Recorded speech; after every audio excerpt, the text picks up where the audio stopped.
the R&D organization, working across a variety of different teams and product categories, and launched various innovation products for the company, including a new line of Crystal Light products a few years back, worked on mac and cheese, Classico, like all your favorite brands. And then I became interested in moving over into the marketing side of the organization.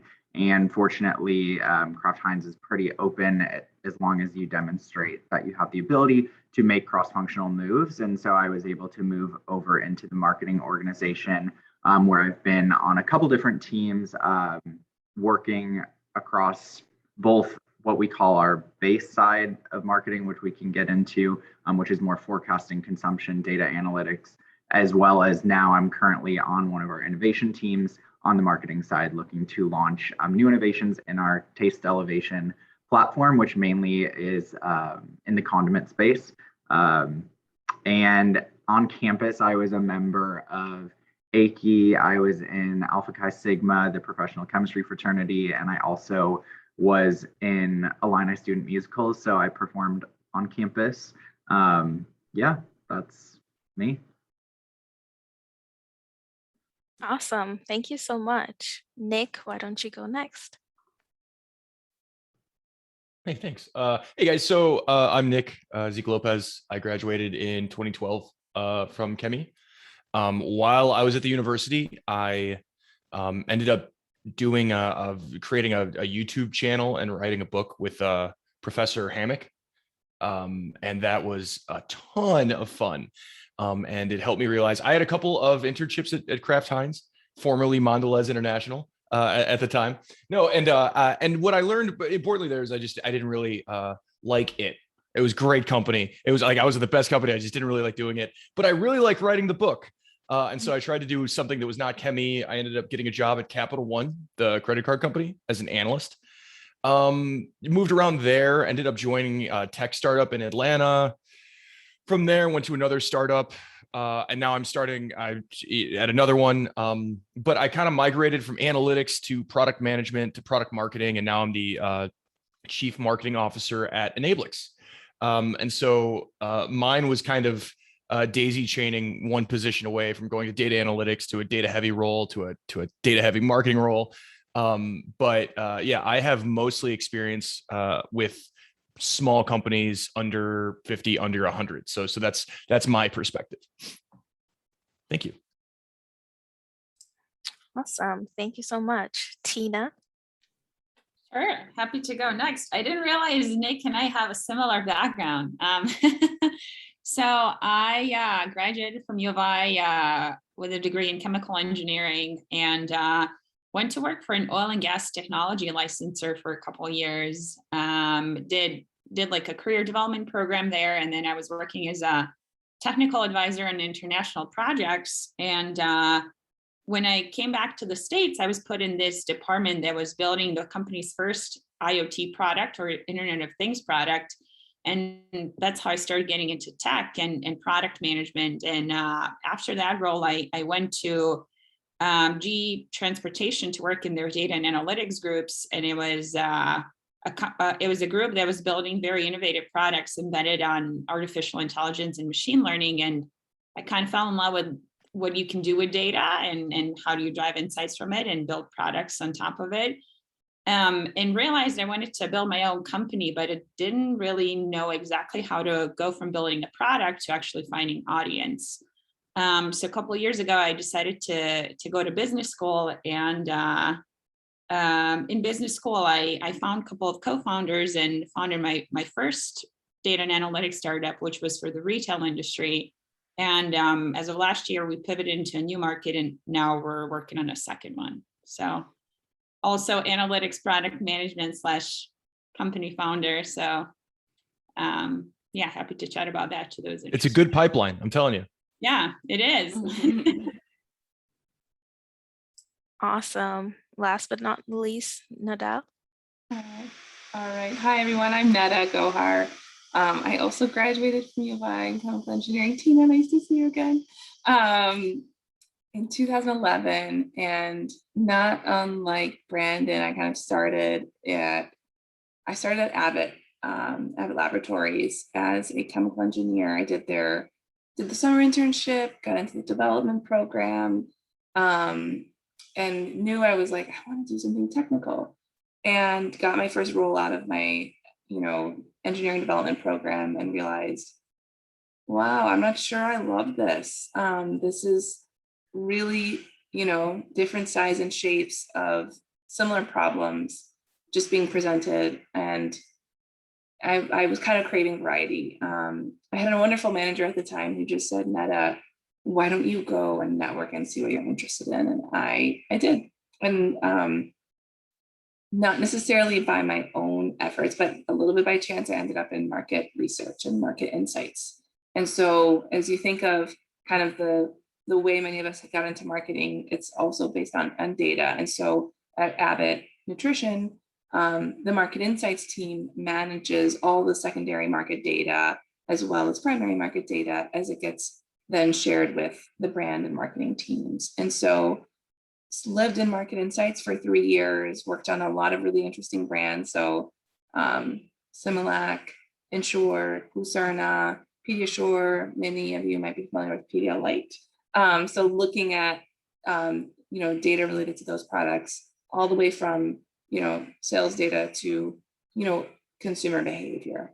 So I was having fun at Abbott, but a former colleague of mine reached out and said, hey, would you be interested in taking on a role where you're more of like you have to have a technical background, but you have to advise the business. So I took on a role in strategy at Cardinal Health for the 2 years after that. And so strategy is really fun because it allows you to kind of blend the technical research and stuff, and then make recommendations to the business based on business cases. So while I was in market research at Abbott, I also at night pursued my MBA at Ohio State. And so it was kind of like, okay, I finished my MBA, what I'm going to do next? And I was like, okay, maybe the strategy role will be a nice way to bring it all together. And really, really enjoyed that, but felt like I really wanted to be in the heart of a business. And so took the leap into pure kind of more like market development, as not market development, but more like product management and new product development, actually. And so I am now working on launching a global product within Cardinal Health, and it's a lot of fun.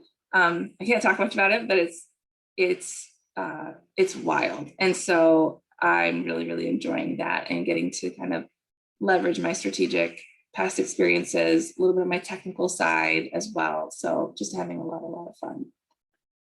So happy to talk about any of my experiences. While I was at U of I, when I wasn't studying, I was a member of the Arab Student Association, the Muslim Students Association, and I really had a lot of fun. So I hope that's another thing. Just make sure you're having fun, whether that's at school or not at school. So.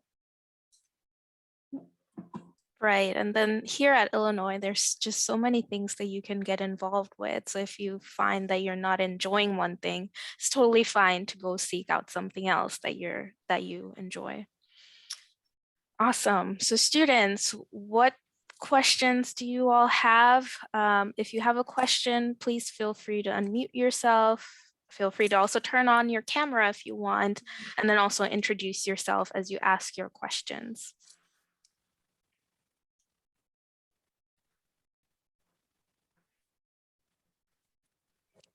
Hi, my name is June Shalanda Sirt-Chiswang, and I'm a first year chemistry student in science and letters.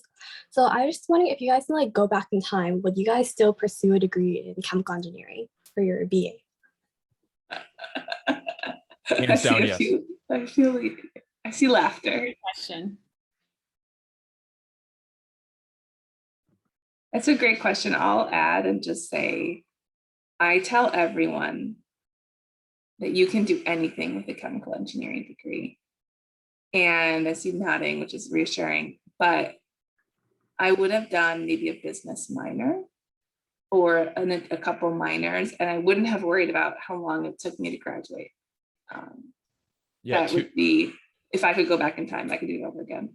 To that end, so yes, like I don't understand, it's funny, like I talk to, seniors in high school or whatever, like, friends and family. I don't have like a bunch of friends that are seniors in high school, but like, like I'll talk to them and they'll be like, I don't really know what I want to do. And I'm like, well, then major in chemical engineering, because then you can do anything you want. And they're like, I don't really want to. That seems hard. And I'm like, yeah, it's hard. So then you can do anything you want. That's the point. And I think a lot of people shy away from that. What I did, I got really lucky. So I left college and I worked for Capital One for 2 years. And that was to your point, Annetta, that was my business minor. Was like, if you go to work for a huge company like that, like they had a thing called like Capital One University where you learn to make PowerPoint decks and like give presentations and stuff like that. Like I even if you want to go into startups and small businesses later, going it from a chemie degree to like a large company like that really preps you for like, even for 6 months to a year, what that environment is like.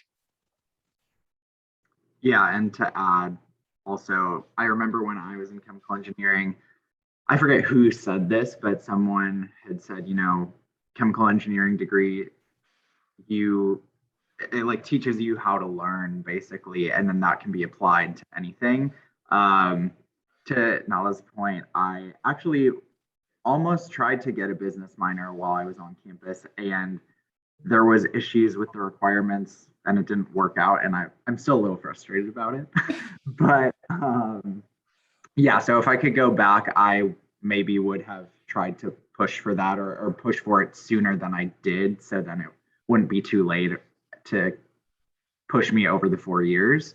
But yeah, chemical engineering, it's definitely tough, but I think to what everyone, to that point, and this goes beyond chemie, so much of, in my experience, maybe you guys are going to tell me I'm wrong, so much of what I've seen is a lot of hiring and working with people is like, well, if they could do that really hard thing, I'm sure they can do this maybe easier thing or other easier thing. So even if the thing has nothing to do with chemical engineering, there's this idea, there's like probably like a half dozen degrees you could get where people just know like, oh, that's really hard. And so then you're the person that did that hard thing, and you're a person that solves hard problems. To Brandon's point about like how to think, it's also a thing of like, well, they did a really hard thing one time, so I kind of just trust them. Yeah. Well, I was just going to echo what everybody else said. And I remember being, I think the first year, maybe even before I started, I like met with a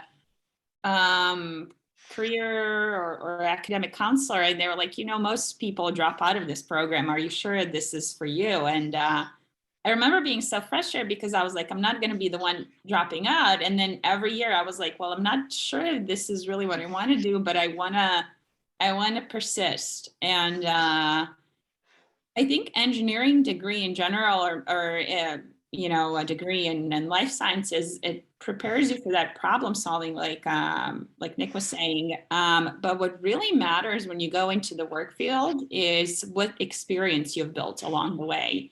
So even if you're, let's say, doubting right now if you're in the right program, you can get the right experiences through internships or maybe volunteering or different type of activities that can help you get a sense of what is it that you want to do. And if you graduate and have experience in a particular field, it doesn't even really technically matter if you did a degree in a different field.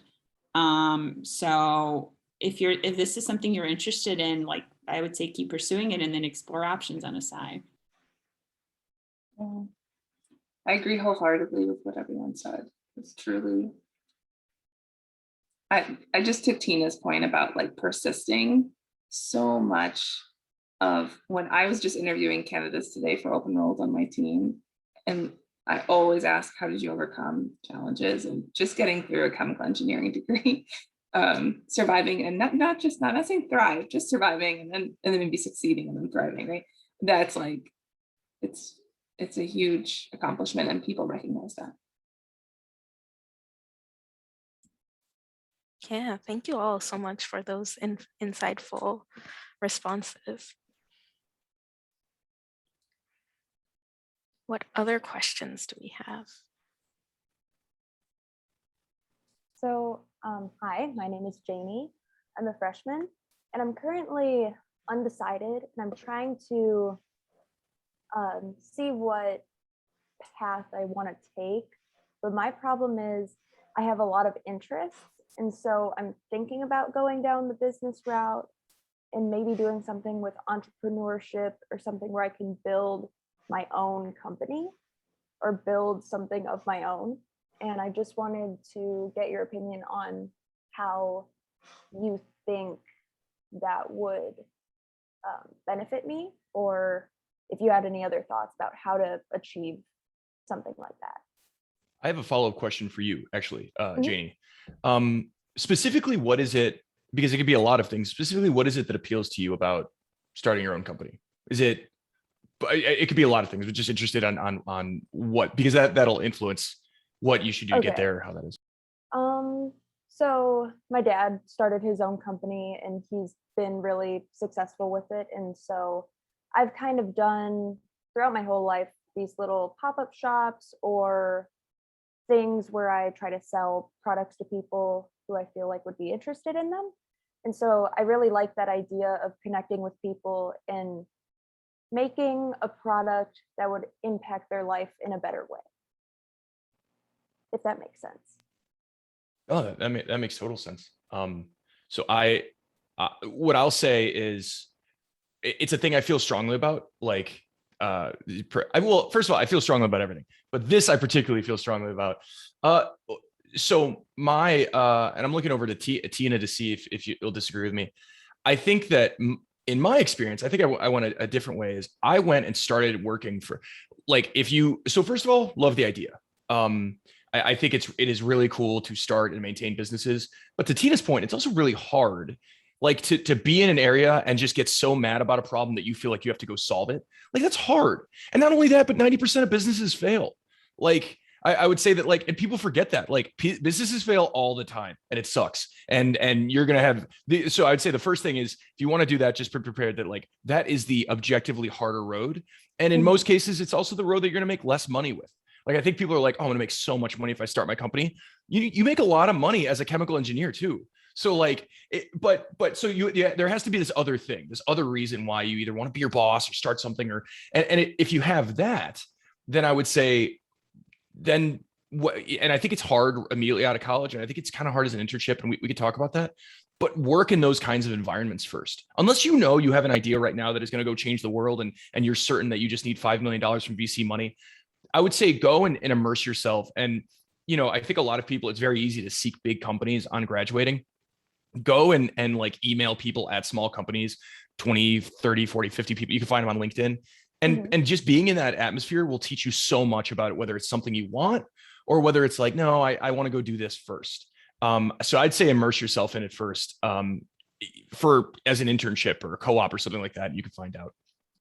Okay, thank you. I have a follow-up thought to that. I feel like Nick might have scared you a little bit, although he's very true in making sure that you understand how much risk there is involved in starting a company. I think one thing that I wish I've done throughout my undergrad career is felt comfortable exploring the entrepreneurial side. And I don't know if I even understood what are the resources available at the time. But I was in an accelerator with my startup a couple of years ago, which was ran by University of Chicago, and they were doing partnerships with University of Illinois, Urbana-Champaign, actually. And I found out all these resources U of I offers. There's even a section where you can get into this program where you're doing customer discovery based on your idea, and they give you certain funds to do that.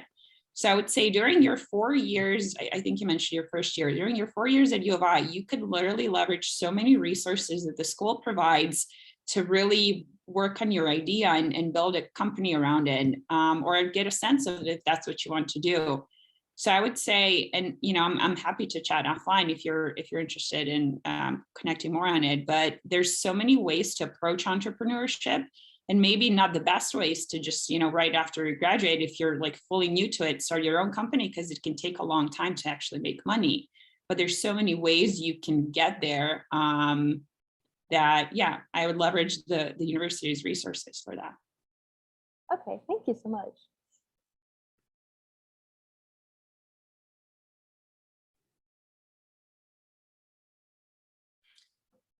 Awesome. So for any that joined later, we're just going around asking any questions, but so feel free to unmute yourself, ask away, and also introduce yourself if you ask questions.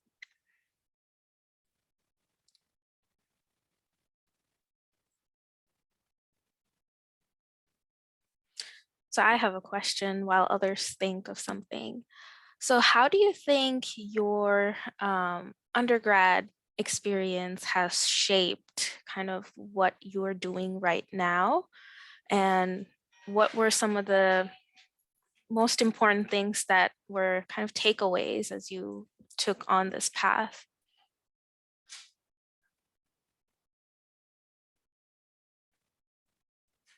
I've been talking too much. Someone else has to go. Why don't you I can start, Brent? I can try.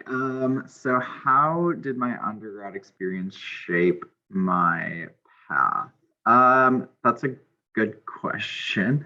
So I think when I was in chemi, to be honest, when I first got into chemi and chose that as my degree coming into school, like I chose it mainly because I was good at math and science, and this was kind of like a blend between the two, and I felt like it was, you know, rigorous and would provide like a stable, you know, life post grad. I didn't totally know exactly what chemical engineering totally was, which I know I think a lot of people don't totally know what it is going into the degree, and then you kind of find out. And so, especially getting deeper into the degree, I think a lot of the, and I don't know if anything's changed, but a lot of the curriculum does kind of set you up more towards going down like, you know, the oil or like chemical route. And I just through the curriculum knew that that wasn't something I was super passionate about. And but in seeing where other grads were going and stuff, I would say like I saw most people going either oil route, specialty chemical route, or consumer products. And for me, consumer products was the most appealing, even though transparently there's not quite as much money there as there are in the other industries. But I knew that like I still was more passionate about that, and I was willing to sacrifice to get into that field.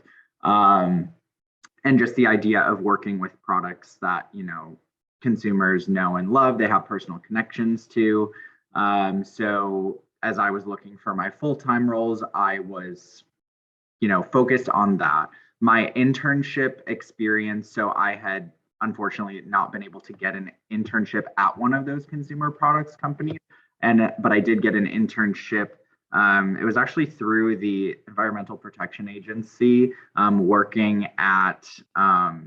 It was this program where they hired various different interns and put them at different manufacturing facilities across Illinois to work on like energy efficiency and pollution prevention projects, which was interesting.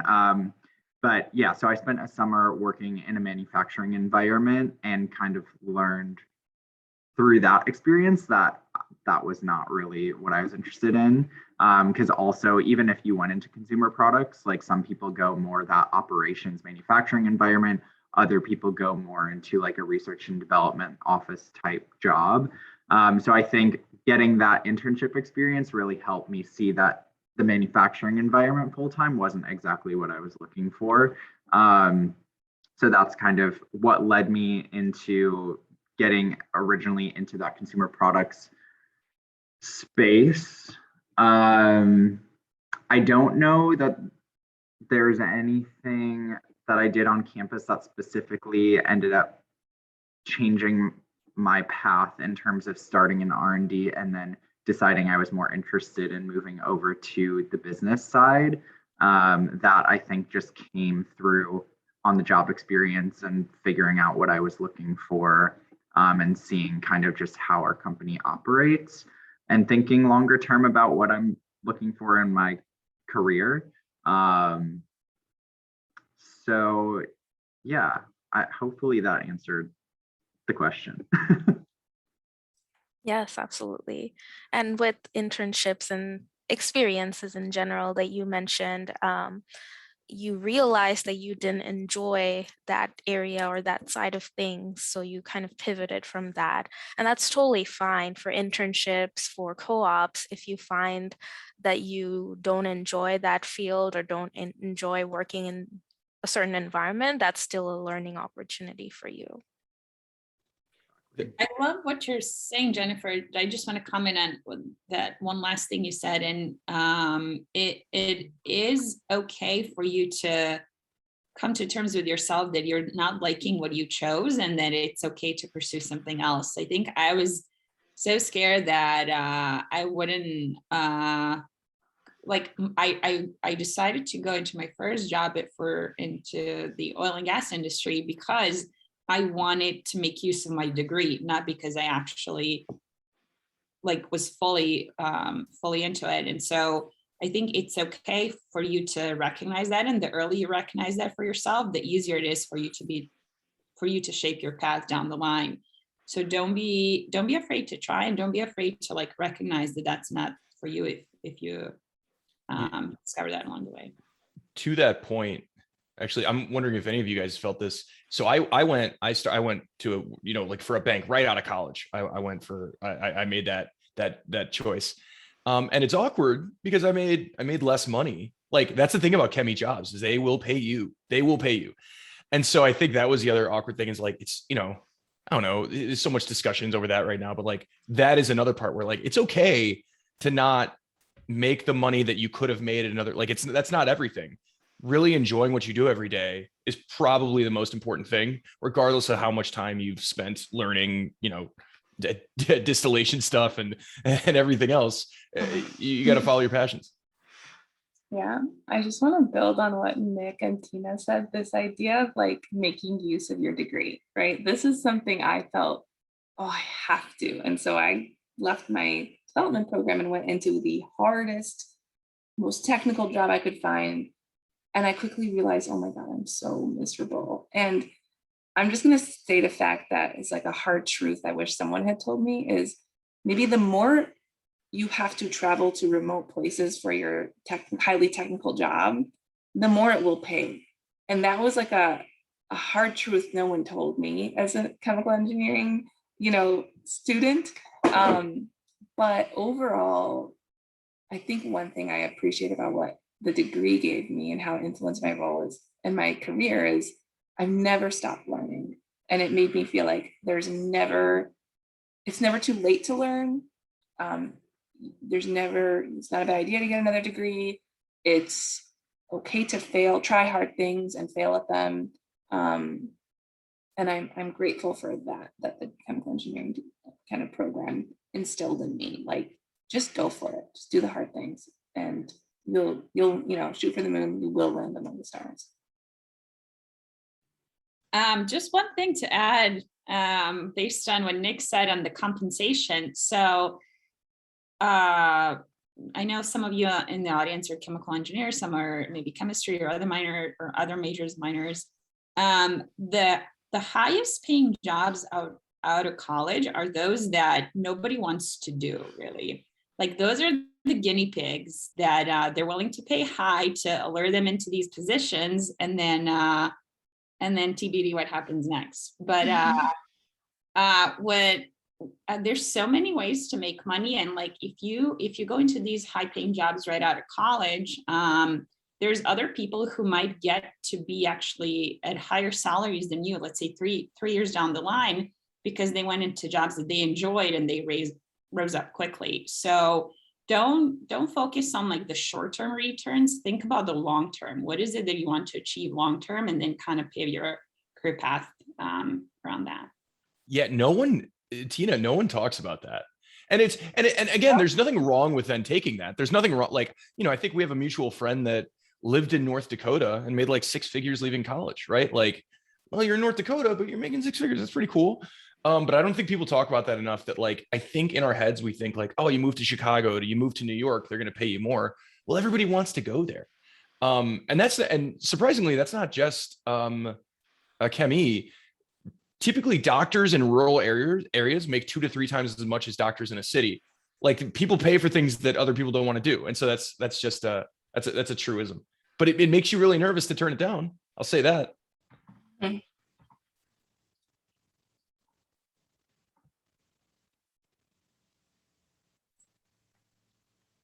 Awesome. Now I'll turn it back again over to students for some questions.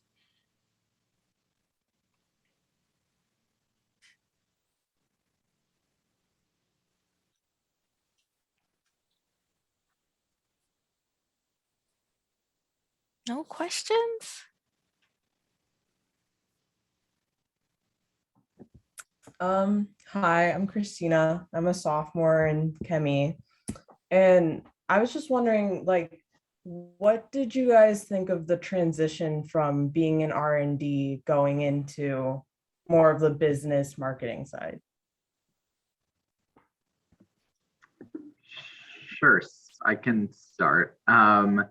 So for me, yeah, I spent like the first 4.5 years of my career in R&D, then transitioned over to marketing. Actually, I did a little bit of flip-flopping. There were some org changes. I got moved back into R&D and then just recently made my way back into marketing. But so for me, when I was originally looking to get into marketing from R&D, there had been a handful of people at the company that had made that transition previously, and most of them, when they had made the transition, had gone into more of an innovation marketing role at the time, because that was more closely aligned with some of the things that we were doing in R&D already, from like a commercialization of projects perspective. But when I had connected with a few, like I had talked with all the people that had made that transition from R&D, as well as some people in the marketing organization, just to understand, you know, people's perspectives. And there's another part that we called more base marketing, which is more that data analytics, forecasting, consumption, more day-to-day operations of the business. And while people acknowledged that was maybe a more difficult transition coming from R&D, they thought that it was more beneficial to get that experience earlier on to really understand how the business operates and then apply that. And so that's what I focused on moving into. And the transition, I knew it was going to be a little bit more difficult. And I would say, you know, it was a little difficult because really nothing in that role was very tied to anything I had been doing in R&D, but I was fortunate to have a good team, a good manager who was willing to help me understand, you know, at the time we were using Nielsen for pulling our data. We've switched to IRI now, but so he walked me through how to pull the data, what are the different metrics that we typically look at, and how to analyze those. Also, a lot of marketing, at least in the CPG space, I'm sure it's applicable everywhere, but it's really like how to craft a story and how to tell a story through your presentations and tell a story through the data. So that is definitely something that I'm still working on perfecting. But again, had a good team to support me and help work through those things and provide feedback. And so I would say, yeah, again, like a little difficult, but if you have a good team and you're at a good company that's supporting you, especially like, as we've said, coming from a chemical engineering degree, like you really should be able to learn and pick it up quickly. So it's worked out. I just want to touch on that like, you know, I think that there are many different kinds of marketing and there's many different flavors of it, but at its core, marketing is storytelling. And whether you're and the scale of those stories changes, right? Like Brandon is probably storytelling to internal people to get an idea off the ground and I'm at a 10-person company trying to talk directly to people on the internet being like, please buy my product. But marketing is storytelling. And if you can effectively communicate in any way, that is kind of your into marketing, entrepreneurship aside. And so that's how I did it. I was in analytics and I ended up writing some blogs for our company. And then that was free work for them. They were like, well, we don't have to write them if this guy writes them, but I liked it and they were good. And that was just kind of a transition into, all right, well, we'll just talk more. Like, and but at its core, that's marketing is, can you effectively communicate what you're doing and make people feel inspired at the end of the day to give you money, but other things too. Yeah, to build on Brandon and Nick's comments, I maybe had a little bit of a different experience. When I transitioned at Abbott out of R&D into the commercial organization and market insights, it was not like a warm welcome. It was like, what are you doing here? Why aren't you in the lab? Kind of jokes being tossed around. And it took time to establish the equity that I had built in the R&D organization and rebuild it in the commercial organization, because that was a group that was just so siloed. Whereas at my existing company now, Cardinal Health, there are people who make that transition kind of as Brandon described, with the support of leadership. And it's really, really, it's a lot smoother maybe than what I initially went through. But I think also, don't work somewhere where they haze you. That sounds so mean. I mean, there's a reason I left, but I'm not there. I know I have partners a lot with U of I, so I won't say bad things. But, Right. It's really different though in organizations that are less siloed, just like much more kind of effective at working together, like different groups. And so Cardinal's like that, and I've been really fortunate to be kind of welcomed with open arms. And having an R&D background allows R&D people to embrace your ideas in commercial, and it allows you to understand their pushback when they're like, that's a great idea, but do you know how hard it is going to be to retool the line to do that for you?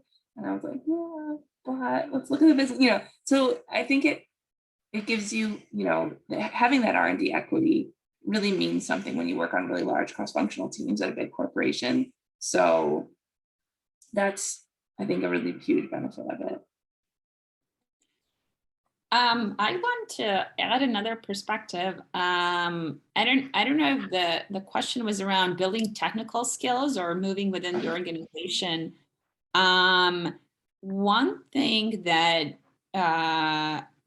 you all should know about commercial organizations is they're people persons. So what that means is a lot of things move through relationships. And if you're in an R&D organization and you want to move into a commercial organization, build relationships with them early on. So make yourself available, try to learn from them, maybe go on coffee chats, and find your way into the organization where you feel maybe more accepted, to Nada's point, because sometimes there is hard divisions between different verticals. So yeah, to me, that was a big way for me to moving through within the organizations. So just a perspective there. Definitely will echo Tina's perspective on those relationships. I think that has definitely helped me and also been challenging. When I first moved into marketing, I had made it like very clear. So I had been trying to get a small marketing side project when I was on one team.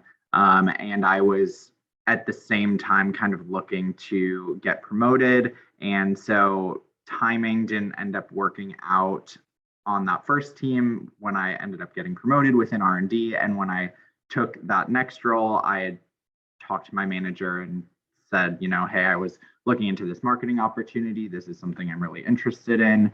And so after I had a few months acclimated onto the team, brought it back up. And the VP of that team, who's more on the business side, was very open to the opportunity. And fortunately, that first time I moved over, it worked out really well, where someone on my team, just on the business side, had left. Someone got promoted into their role, then like the role that they were originally in opened, and I was just able to move directly over without even having to interview or anything, because I had put that out there that I was interested and got the support from the team. And then, unfortunately, when there were some org changes, I got moved back into R&D. And the team I was on in marketing originally this joint venture team, it was a smaller team that was a little bit more siloed from the rest of the marketing org. And when I had I had only been on the team for about 4 months before COVID hit.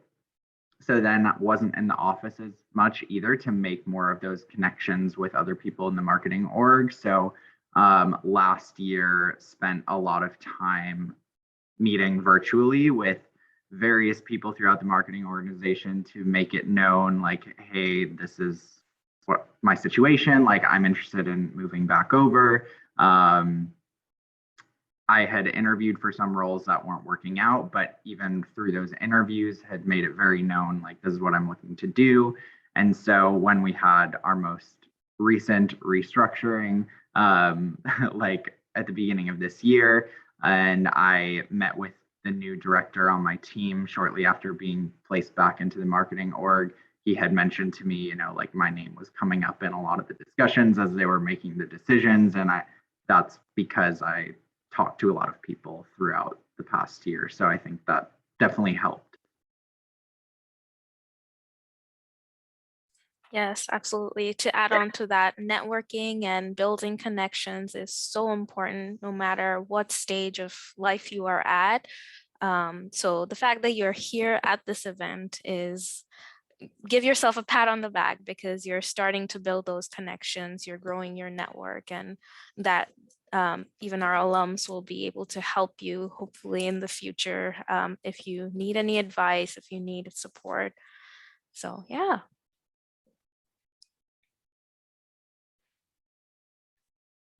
What other questions do we have for anyone who didn't have an opportunity to ask questions?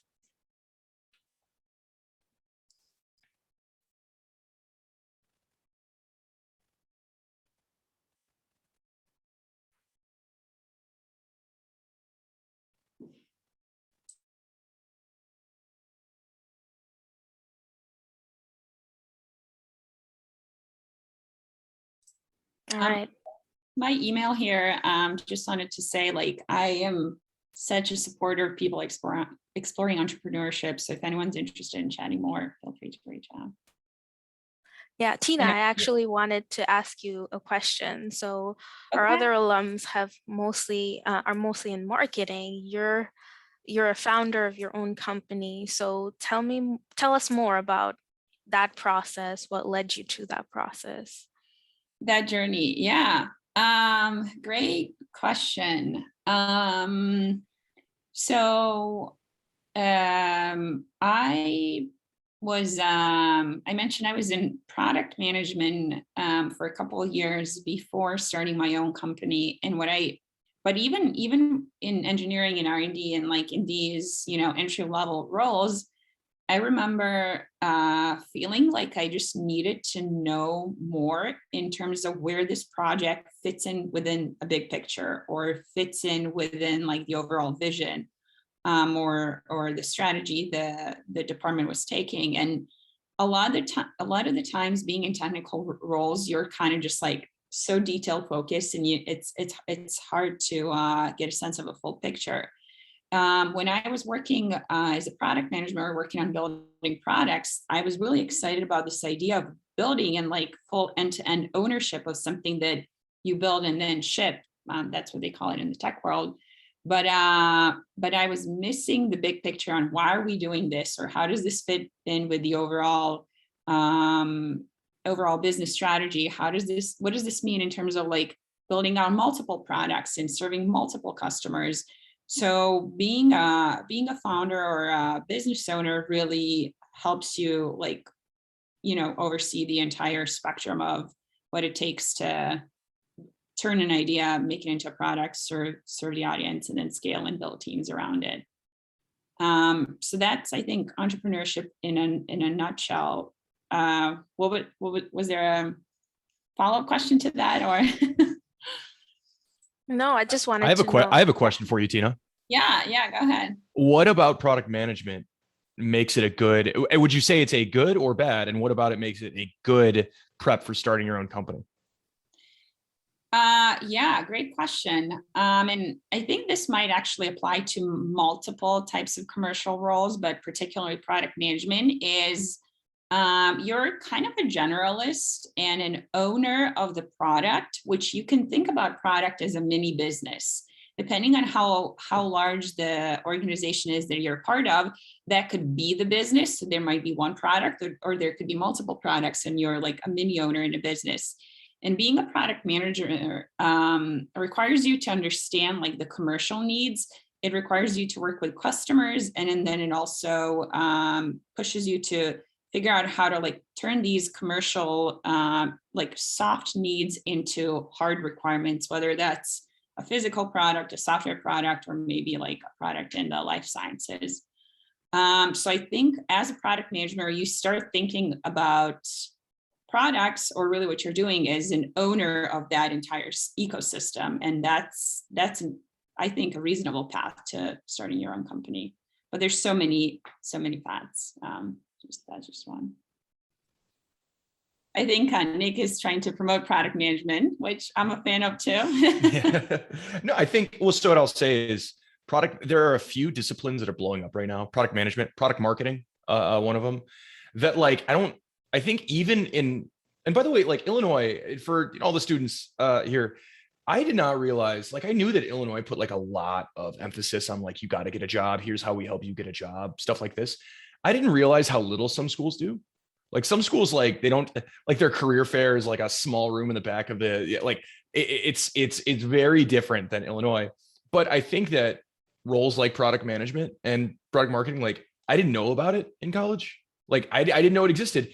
And effectively, it is the easiest, quickest way to see what owning your own little business looks like. Like you're on the hook for P&L. And it's like, I think real quick, the gravity of decisions kind of hits you and you're like, and you either like it or you don't. Like, I think you find out right away. Yeah, great point. Those roles are in high demand right now. So if anyone's remotely interested in exploring them, this is a fantastic time.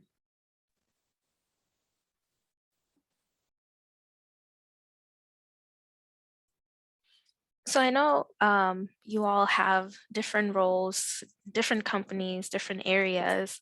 So just briefly, could you tell us about what your day-to-day looks like? If it's the same, if it's different, more about that.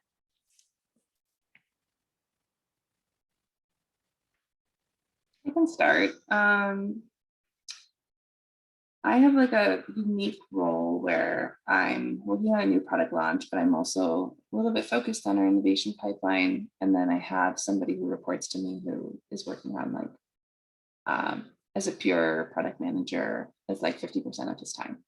And so to just everyone's point, it varies, you know, I think a typical day just includes communicating with cross-functional stakeholders, making sure things get done ultimately. I have certain projects that I own the work on and have to like, whether it's deliver presentations, work with outside firms to coordinate various market research or, and what have you. And so there's just an element of like making sure things get done, getting to execute, getting to work with really like large cross-functional teams. I'm always on the phone. So this morning I was on the phone with R&D looking at like paint chips to make sure they were aligned with like the color on the product that we're launching. And so it just varies so much, but that's what's so fun about my day-to-day is that I get to solve very small problems and very big problems all within 8 hours.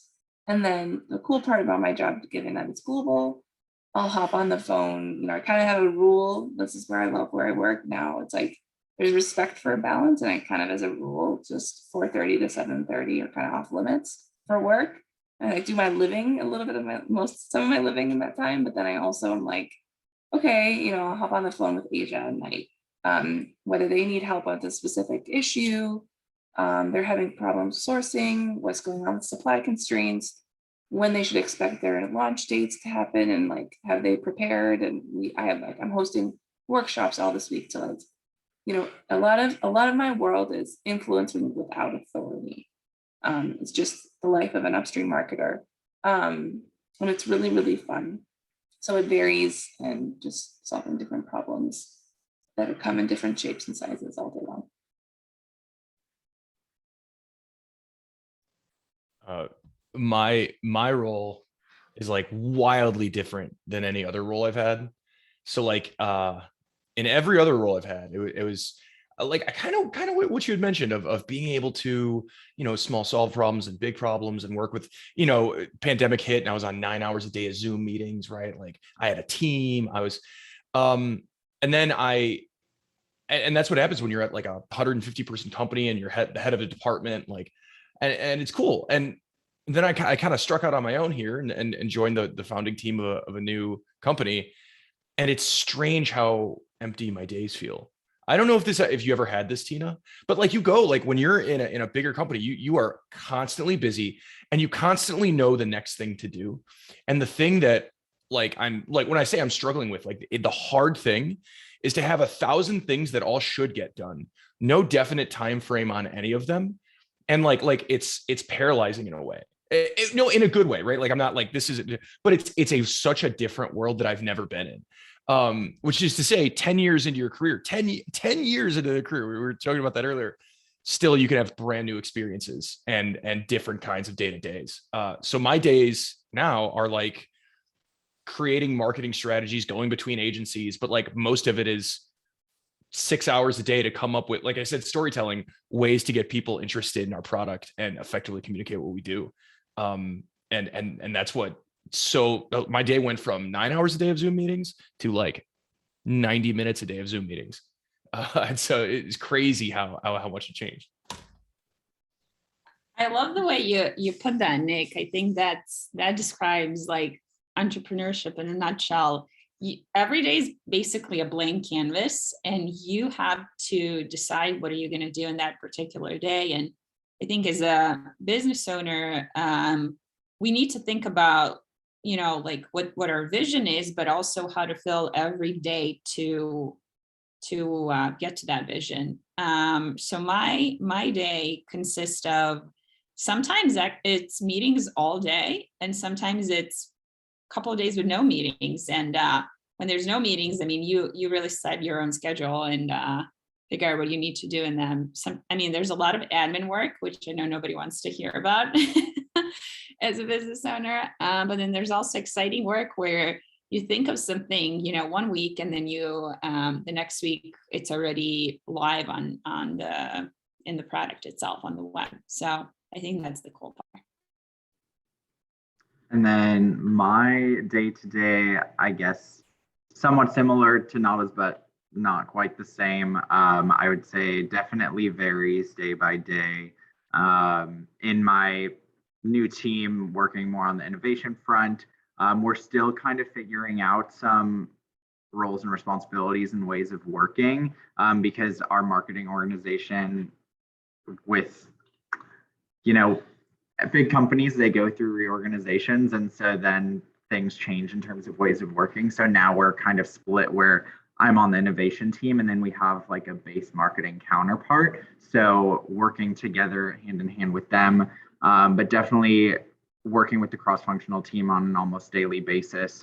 Sometimes I could be doing things like reviewing graphics for a new innovation project and making sure that, everything is displayed properly, has all the appropriate information, the ingredient lines look correct. We have weekly commercialization calls for different project teams where we'll review like closer in, like what are the next steps for the various projects? How are we tracking to our timeline? I've had to set up some meetings recently with the cross-functional team to reevaluate our timeline. So if we're trying to look at launching a product and understanding, can we actually launch at the time that we thought we were going to be able to? How can we modify the timeline or cut things down in order to reach that? Or do we need to push it out? And if we push it out, what does that strategy look like? Can we still sell it into our customers? I've also been meeting with finance right now to figure out how we're going to try to price a new item. Also, on one of my newer projects, looking to write a product and packaging brief to then share with the R&D team to clearly explain, like, what is the reasoning behind why we're doing this project? What are any requirements and guidelines? So we're working, without saying too much, like on launching products with another existing company. And so they have certain requirements around ingredients and whatnot, and making sure that we are aligning our formulas to their requirements as well. So yeah, again, it definitely varies, which does make it a little bit more exciting. Some days I am in meetings all day. Other times, to Tina's point, and to Tina and Nick's point, I'm more open, and then I need to figure out, like, how can I best utilize my time to get things done for my projects.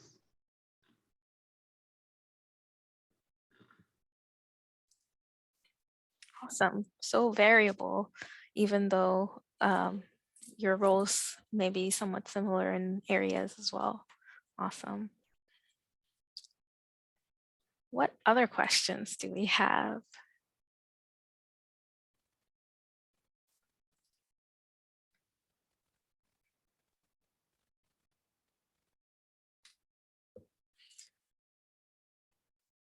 Yes, I'll go and then ask another question.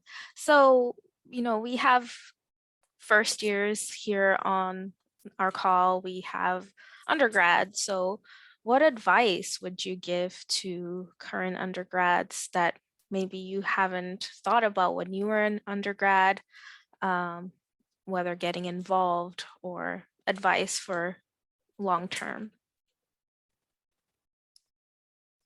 No, that's a pretty broad question.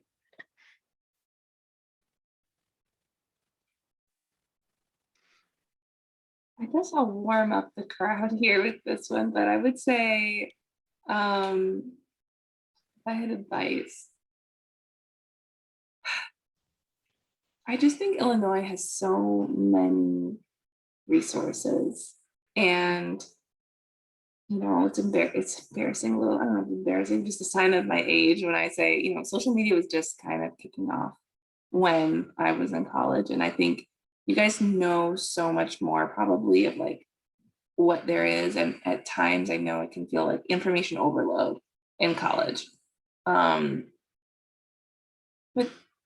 you get so much for just showing up to one meeting or just exploring one conversation or just saying yes, right? And so I think when I was in college, I was so focused on academic success, because chemical engineering was not easy for me, that I bypassed a lot of the opportunities that were literally served at me regularly via various emails. So I just think find your balance. I'm not saying like abandon your work, your studies to look at extracurriculars, but know that even in work, like my leadership always tells me, it's great that you perform well, but what do you do to show your leadership? And that's where those extracurriculars matter and differentiate you. I remember once I went to a career fair. I worked in Columbus, Ohio for 7 years, and I went to an Ohio State career fair and quickly realized as I was trying to recruit students, they all had the same projects as first years, like on their resumes. And I was like, okay, my God, they're all the same. They're all the same. Like, what? Can't tell the difference anymore between who's coming up to the booth. And it was like the ones who did like that one extra cultural activity or were involved with the one thing that I remembered and thought, okay, I'll move their resumes up to the top of the pile and consider them. Because you have like one semester under your belt when you're going to your first career fair. And so I think that's my advice, is just say yes to those opportunities, within reason, but just go for the extracurriculars. And it's just not something I did enough, I think, in undergrad. Yeah, see right away, any of my options for doing well academically were out of the window. So I had an easier time prioritizing not classwork. No, yeah, that's absolutely great. Like I would say number one, don't give up. Like you're gonna want to get, maybe you've already wanted to give up. I don't know. But I think most people, like I think there are probably 3 or 4 people in our graduating class who never once wanted to. But I think for most of us, it was either weekly or daily. Um, and so don't give up and find those joys of those other things, like you said, right? Like, in the who was it who said that? Maybe was it Tina or Brandon that said like company have people, like there are people at these companies, and those people, like maybe the company cares what your GPA is, but those people are interested in you. And if you spend 4 years doing nothing but working on that number, what do you have to talk about or entertain them with, right? Stuff like that. And so just try to be the best you can be. No, but yeah, being routed out is incredibly important, and it's worth the time. A thing my parents never understood. They were like, why aren't you why are you making silly YouTube videos? You should be studying more. I'm like, well, I'm getting a C no matter what, so I should at least make some silly YouTube videos along the way. Something that Nada said that I absolutely love is show up. I think that's so misunderstood in so many ways. Like there's all these info sessions companies hold, or there's so many ways to get in front of the right people. And sometimes it takes like being in front of them a couple of times for you to land that opportunity. And I remember like wondering like, okay, nobody's even going to remember me in this info session. Doesn't matter if I go there, if I just send my resume, and it matters. Like people remember faces. And if you have the right conversations, they'll remember what you said as well. So show up before you get where you want to go. I think that's that would be my tip. Yeah, I'll echo Tina's sentiments there. Tina and Nada's sentiments. I tried to go to some info sessions, and to Nada's point, you do have to find that balance. Like there are so many opportunities thrown at you, and you still want to balance your schoolwork, like your personal life, and then other opportunities to, move forward in your professional career. Definitely, if you do attend, I know this is more just an informal learning session, but for those company recruiting sessions, at least I know for Kraft Heinz, they do take note of who attends those sessions and who like make sure you're asking good questions too. I think the more interest you show that you've done like a little bit of research and you're really interested in learning more about the people and the company, like that can go a really long way. And to Nick's point about the people, I mean, I was telling Jennifer and Patricia prior to this meeting starting, but like I'm originally from the Chicago area, and I do still keep in touch with some people from college, but the majority of my friends right now are actually all people that I've met through work. One thing I can definitely speak highly of is the people at my company, and just being personable and having other interests outside of just work as well. So that's what I would say. Yes, absolutely. We all encourage our students to get involved on campus in some form or the other, because even when you're interviewing for the positions, you need to have some of those scenarios thought out, have some stories to share about things that you do outside of your academics. So if you don't get involved, you won't have those stories. Yeah. And then also to Tina's point, showing up, that's so important. A lot of times with company info sessions as well, it will be the same people who come back to do the info session. So they do remember you. And the more you show up, the better you stand out in the crowd.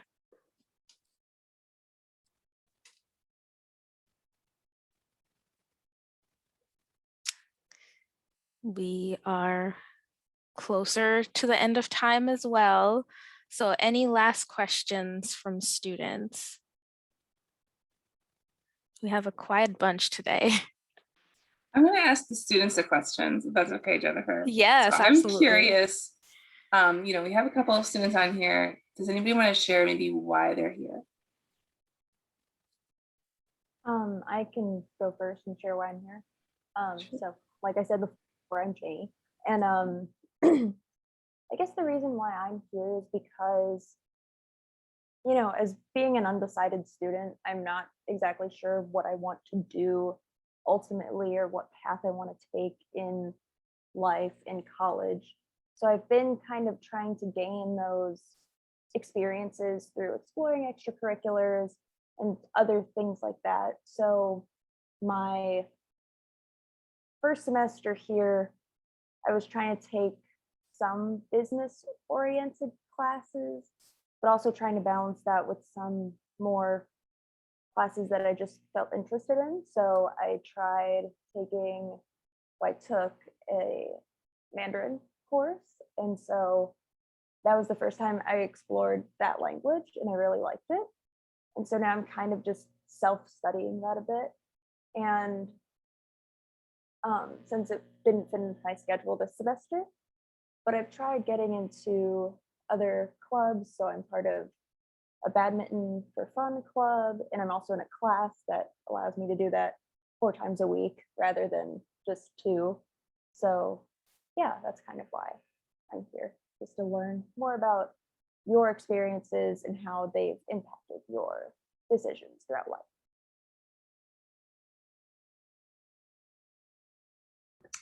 I'm kind of here because, like you guys said, like being in chemical engineering, you have a lot of opportunities and you can basically do anything you put your mind to.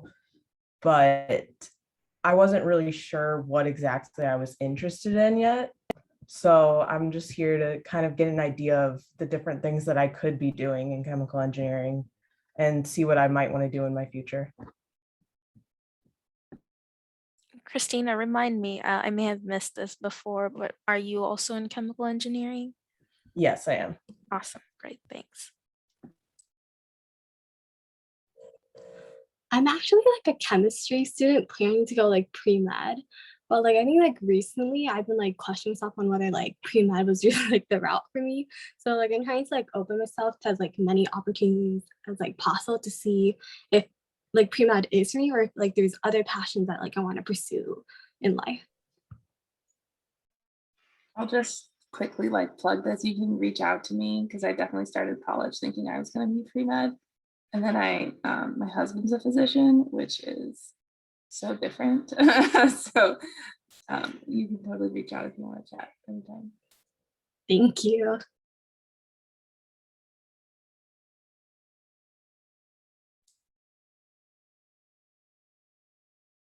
Justin, would you like to share why you're here?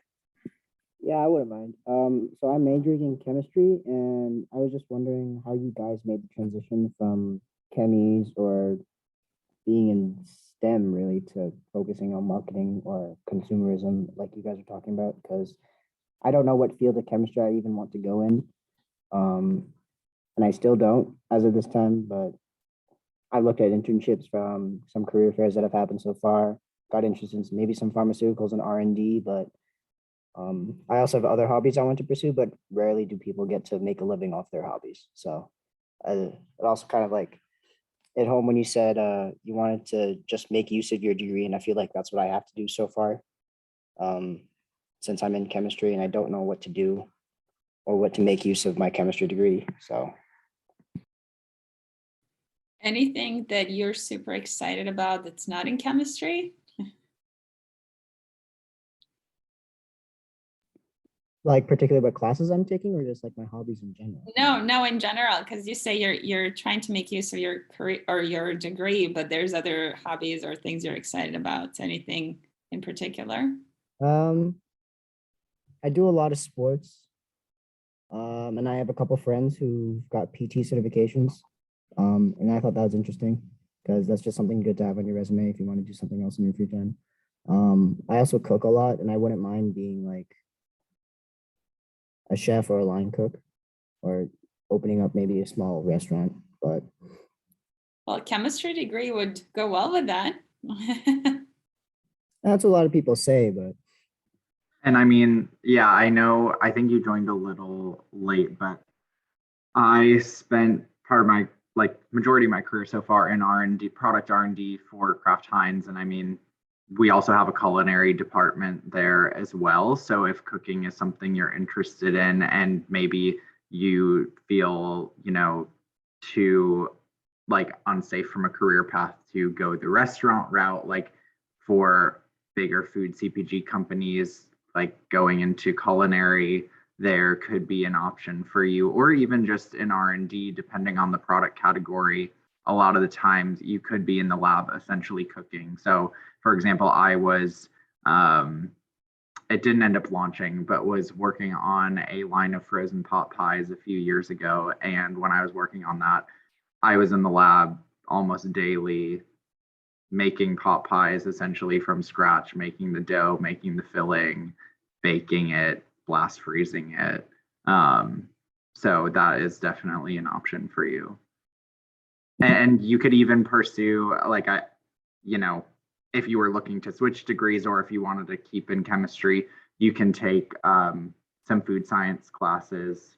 I know that was something, especially after having joined Kraft Heinz, retroactively wish maybe I would have gotten into a little bit more on campus. I had taken 2 food science electives on campus, but they were more engineering related. So I had taken, it was like food processing engineering and packaging engineering as electives while being in chemi.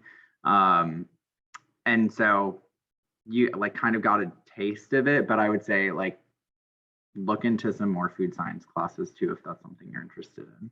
Yeah, I do. Thank you. Yeah, I am actually taking a couple of food science classes right now. So. Oh, cool. Awesome. Hey, thank you.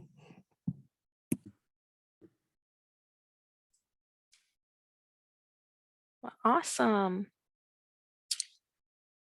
So that's all the questions I guess I have, unless any other students have any questions. Alums, any final thoughts for our students? I just want to say I recognize everybody's effort making it here. It's totally okay to be uncertain, and the fact that you're here means you're making the steps in the right direction to educate yourself and see what makes sense for you. So just want to applaud the students. Yeah, absolutely. Thanks for sharing that, Tina. Definitely, even as a student, when I was a student, I was unsure of what I could do with my degree. So this is a learning opportunity for you. So the fact that you're here, as I said before as well, give yourself a pat in the back.